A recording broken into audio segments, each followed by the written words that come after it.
శ్రీ మైసూర్ చాముండేశ్వరి దేవి జ్యోతిష్యాలయం. సమస్యలతో చింతిస్తున్నారా? అయితే ఒక్కసారి గురూజీకి ఫోన్ చేయండి. అనారోగ్యంతో బాధపడుతున్నారా? ఆర్థికంగా ఇబ్బంది పడుతున్నారా? మనశ్శాంతి కోల్పోతున్నారా? విద్య, ఉద్యోగం, విదేశీ ప్రయాణం, ప్రేమ, పెళ్లి, సంతానం, భార్యాభర్తల మధ్య అనుమానాలు రావడం, నరదృష్టి, కుజదోషం, చేతబడి, వశీకరణ, రావలసిన డబ్బులు రాకపోవడం, ఇళ్లు స్థలాలు అమ్ముడుపోకపోవడం, ఎన్ని సంబంధాలు చూసినా పెళ్లి ముడిపడకపోవడం, ఇలా ఎటువంటి సమస్యలైనా అంజనం వేసి ఫోన్ ద్వారానే జ్యోతిష్యం చెప్పబడును. Cell number 9652484281. ఓం శ్రీ మాత్రే నమః. ఛానల్లోకి స్వాగతం అండి. ఈ వీడియోలో మనం గ్రహస్థితిని అనుసరించి మకర రాశి వారు ఎటువంటి ఫలితాలను పొందబోతున్నారో తెలుసుకుందాం. ఈ రాశి వారికి ఈ నెల 14, 15, 16 తేదీలలో జరగబోయేదేంటి? ఈ రాశి వారి ఇంట్లో ఎటువంటి శక్తి దాగి ఉంది? ఆ శక్తి ఏ విధంగా బయటికి రాబోతుంది? ఈ శక్తి బయటికి రావటం వల్ల వీరి జీవితం ఎటువంటి మలుపులు తిరుగుతుంది? అలాగే ఈ సమయంలో మీరు చేసుకోవలసిన దేవతారాధన, అలాగే పాటించవలసిన పరిహారాల గురించి పూర్తి వివరాలు ఈ వీడియోలో తెలుసుకుందాం. కానీ అంతకంటే ముందుగా మీరు కనుక మన ఛానల్ని ఇప్పటి వరకు సబ్స్క్రైబ్ చేసుకోకపోతే సబ్స్క్రైబ్ చేసుకొని పక్కనే ఉన్న బెల్ ఐకాన్ నొక్కి ఆల్ సెలెక్ట్ చేసుకుంటే మేము ఇలాంటి వీడియోస్ అప్లోడ్ చేయగానే ముందుగా మీకు నోటిఫికేషన్ వస్తుంది. అలాగే వీడియోని ఎక్కడా కూడా స్కిప్ చేయకుండా చివరి వరకు చూస్తేనే మేమేం చెబుతున్నామో మీకు పూర్తిగా అర్థమవుతుంది. ఈ రాశివారు సహజంగా మంచి వ్యక్తిత్వాన్ని కలిగి ఉంటారు. ఇతరులకు సహాయం చేయటంలో ముందుంటారు.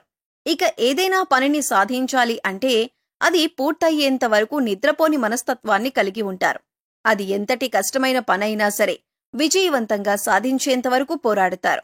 ఈ రాశివారు కార్యదీక్షత, కార్యదక్షతను కూడా కలిగి ఉంటారు. మంచి చెడు ఆలోచించినాక మాత్రమే వీరు ఏ పనైనా మొదలు పెడతారు. ఇక ఈ రాశివారి జాతకం ప్రకారం చూసుకున్నట్లయితే వీరి జీవితంలో ఒడిదుడుకులు, అలాగే సమస్యలు కూడా అధికంగా ఉంటాయి. కుటుంబ బాధ్యతలను కూడా ఎక్కువగా అనుభవించవలసి ఉంటుంది. వీరి జాతక రీత్యా ఆర్థిక పరిస్థితుల కారణంగా అప్పులు కూడా చేయవలసిన పరిస్థితులు ఎదురవుతాయి. అయితే ముఖ్యంగా కొద్దిమంది శత్రువుల మూలంగా కూడా వీరు జీవితంలో అనేకసార్లు నిందలు, ఆరోపణలు భరించాల్సి వస్తుంది. మీరు చేయని తప్పులకు కూడా నేరారోపణ ఎదుర్కోవలసి ఉంటుంది. అయితే ఈ రాశి వారి యొక్క జీవిత గమనాన్ని బట్టి వారి యొక్క స్వభావాన్ని కూడా మనం అంచనా వేయవచ్చు. పరిస్థితులకు తగ్గట్లుగా చురుకుగా వ్యవహరించే స్వభావం ఈ రాశి వారికి ఉంటుంది. వారికి లాభదాయకంగా ఉంటాయి. అలానే ఈ రాశివారు జీవితంలో ఎదగాలని ఎంత ప్రయత్నం చేసినా కానీ వీరిని అణగదొక్కటానికి ఒక వ్యక్తి ఎప్పుడూ కూడా వీరి పక్కనే ఉంటారు. అంటే ఎంత ఎదగాలని ప్రయత్నం చేసినా కానీ వీరిని నిరుత్సాహపరిచే వ్యక్తి ఎప్పుడూ కూడా వీరి వెంట ఉంటారు. అటువంటి వ్యక్తుల మూలంగా కొన్ని సందర్భాల్లో అవకాశాలను అందిపుచ్చుకోలేకపోతారు. ఒకవేళ ఎంతో కష్టపడి అవకాశాలను అందిపుచ్చుకున్నా కూడా వాటి వల్ల వీరికి ఎటువంటి ఉపయోగం అనేది కూడా ఉండదు. అయితే ఈ రాశివారు జీవితంలో ఎటువంటి పరిస్థితులు వచ్చినా కానీ పట్టుదలతో మీరు ముందుకు సాగినట్లయితే కనుక ఖచ్చితంగా మీ జీవితంలో అనేక రకాల శుభ ఫలితాలను అందుకుంటారు. ఇక ఈ సమయంలో మీలో దాగి ఉన్న ఒక శక్తి అనేది బయటికి పోతుంది.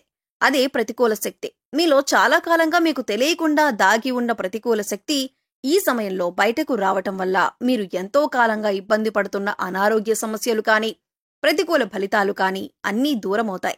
ముఖ్యంగా ఆర్థిక పరిస్థితులు మిమ్మల్ని ఎంతో కాలంగా ఇబ్బంది పెట్టిన సందర్భాలు కూడా ఉన్నాయి. క్రమక్రమంగా ఆర్థికంగా దిగజారిపోయిన పరిస్థితులు చూశారు. ఆర్థికంగా ఎదగటానికి ఎంత కృషి చేసినా కూడా ఎటువంటి ఫలితం కనబడట్లేదు. దానికి కారణం మీ ఇంట్లో దాగి ఉన్న ప్రతికూల శక్తి. ఈ ప్రతికూల శక్తి మీ ఇంట్లో దాగి ఉండటం కారణంగా చాలా కాలంగా మీరు ఎన్నో రకాల ఇబ్బందులు ఎదుర్కొంటున్నారు. ఎన్నో రకాల నిందలు పడవలసి వచ్చింది. అవమానాలు, ఆరోపణలు ఎదుర్కొన్నారు. కుటుంబ సభ్యుల మధ్య సఖ్యత కూడా లేదు. అలాగే ఆర్థికంగా కూడా దిగజారిపోతున్నారు. ఈ విధంగా ఎన్నో రకాల సమస్యలు ఎదుర్కొన్నారు. దీనికి గల కారణం మీ ఇంట్లో ఉన్న ప్రతికూల శక్తి. ప్రతికూల శక్తి అంటే నెగటివ్ ఎనర్జీ. ఇది ఏ రకంగానైనా సరే మీ ఇంట్లోకి ప్రవేశించి ఉండవచ్చు. అంటే నరదృష్టి ఉన్నా కూడా ప్రతికూల శక్తి మీ ఇంట్లోకి ప్రవేశిస్తుంది. లేదా మీరు బయటకు వెళ్లి ఇంట్లోకి వచ్చినప్పుడు మీతో కూడా ప్రవేశించి ఉండవచ్చు. అయితే ఇటువంటి యొక్క నెగటివ్ ఎనర్జీ మీ ఇంట్లో ఉండటం కారణంగా మీరు అనేక రకాలుగా సమస్యలు ఎదుర్కొంటున్నారు. అయితే ముఖ్యంగా ఇన్ని సమస్యలకి కారణం తెలుసుకుంటేనే మీ సమస్యలకి పరిష్కారం దొరుకుతుంది. దీనికి ఒకే ఒక్క కారణం మీ ఇంట్లో ఉన్న నెగటివ్ ఎనర్జీ. అయితే ఈ సమయంలో మీ ఇంట్లో ఉన్న నకారాత్మక శక్తి ఏదైతే ఉందో అది బయటికి రాబోతుంది. ఇక ఎప్పుడైతే ఈ నకారాత్మక శక్తి బయటికి వస్తుందో అప్పటినుంచి మీకున్న దురదృష్టమంతా తొలగిపోతుంది. మీరు ఎదుర్కొంటున్న సమస్యలన్నింటి నుంచి బయటపడతారు. అయితే ఈ సమయంలో మీరు చేయవలసిన దేవతారాధన, పాటించవలసిన పరిహారాల గురించి తెలుసుకుందాం. ఎప్పుడైతే మీ ఇంట్లో నుంచి నకారాత్మక శక్తి బయటపడుతుందో అప్పట్నుంచి మీరు ఈ సమయంలో ఉదయం సాయంత్రం కూడా ఇంట్లో ధూపం వేయండి. అలాగే ఒక మట్టి పాత్ర తీసుకుని దానిలో రాళ్లుప్పు వేసి పైన చిటికెడు పసుపు, చిటికెడు కుంకుమ వేసి ఒక 10 నుంచి 15 మిరియాలను ఉప్పు పైన వేయండి. ఇలా వేసిన మట్టి పాత్రను 2 చేతుల్లో పట్టుకుని అన్ని గదులు తిరగండి. అలాగే తిరిగినప్పుడు ఇంట్లో ఉన్న నకారాత్మక శక్తి బయటికి వెళ్లిపోవాలి అని సంకల్పించుకోండి. తర్వాత మట్టి పాత్రను తీసుకువచ్చి హాల్లో ఎక్కడైనా మూల పెట్టేయండి. మర్నాడు ఉదయం లేచి ఆ ఉప్పును ఏదైనా పారే నీటిలో పడేయండి. లేదా ఏదైనా చెట్టు మొదట్లో కానీ లేదా బయట వాష్ ఏరియాలో వేసేసి నీళ్లు వదిలేయండి. తర్వాత కాళ్ళు చేతులు కడుక్కొని ఇంట్లోకి రండి. తర్వాత చక్కగా స్నానం చేసి దేవుడి దగ్గర దీపారాధన చేసి ఇంట్లో ధూపం వేయండి.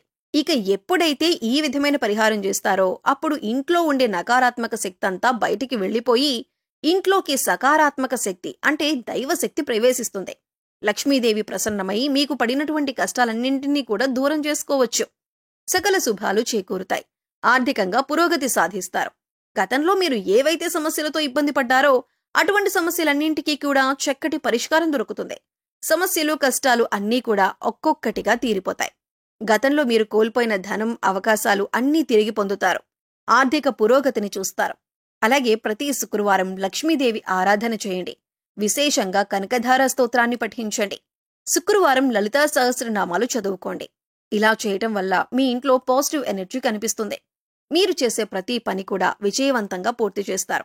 తద్వారా ఆర్థిక పురోగతిని కూడా సాధిస్తారు.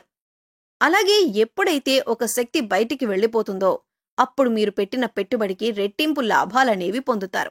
దీనివల్ల ఆర్థిక పురోగతి కూడా సాధిస్తారు. అలాగే ఉద్యోగానికి సంబంధించి మీకున్నటువంటి ప్రతి సమస్యకి పరిష్కారం లభిస్తుంది. మీకున్న ప్రతి సమస్యకు కూడా సమాధానం దొరుకుతుంది. అనారోగ్య సమస్యల నుంచి బయటపడతారు. ఎప్పుడైతే నకారాత్మక శక్తి బయటకు వెళ్లిపోతుందో ఎంతో కాలంగా ఇబ్బంది పడుతున్నటువంటి అనారోగ్య సమస్యలన్నీ కూడా తగ్గిపోతాయి. ఇకపై మీరు ఏ పని చేస్తున్నా కూడా మీ ఇష్ట దైవ నామస్మరణ చేస్తూ ఉండటం వలన మీకు దైవబలం కూడా పెరుగుతుంది. అంతేకాదు, మీరు వంట చేస్తున్నా లేదా జర్నీ చేస్తున్నా అలాగే ఖాళీ సమయంలో కూడా మీరు మీ ఇష్ట దైవ నామస్మరణ చేయటానికి ప్రయత్నించండి. ప్రతిరోజు ఇంట్లో దీపారాధన చేయండి. రోజుకొకసారి ధూపం వేయండి. అప్పుడు ఎటువంటి నకారాత్మక శక్తి ఇంట్లోకి ప్రవేశించదు. వీలైనంత వరకు దాన ధర్మాలు చేయండి. మూగ జీవాలకు, పశుపక్ష్యాదులకు తాగటానికి నీరు, తినటానికి ఆహారాన్ని ఏర్పాటు చేయండి. ఇలా చేసినట్లయితే నకారాత్మక శక్తి వెళ్లిపోయి లక్ష్మీదేవి అనుగ్రహం కలుగుతుంది.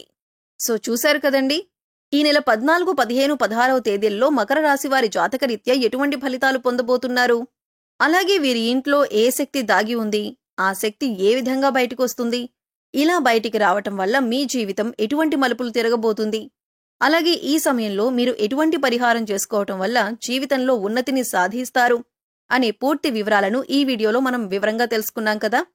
ఈ వీడియో మీకు నచ్చినట్లయితే లైక్ చేయండి. మీ ఫ్రెండ్స్ అండ్ ఫ్యామిలీ మెంబర్స్లో ఎవరైనా మకర రాశి వారు ఉన్నట్లయితే వారితో ఈ వీడియోని షేర్ చేసుకోవటం మర్చిపోకండి. అలాగే ఇప్పటి వరకు మన ఛానల్ని సబ్స్క్రైబ్ చేసుకోకపోతే సబ్స్క్రైబ్ చేసుకుని పక్కనే ఉన్న బెల్ ఐకాన్ నొక్కి ఆల్ సెలెక్ట్ చేసుకుంటే మేము ఇలాంటి వీడియోస్ అప్లోడ్ చేయగానే ముందుగా మీకు నోటిఫికేషన్ వస్తుంది. మరో చక్కటి వీడియోతో మళ్ళీ కలుద్దామండి.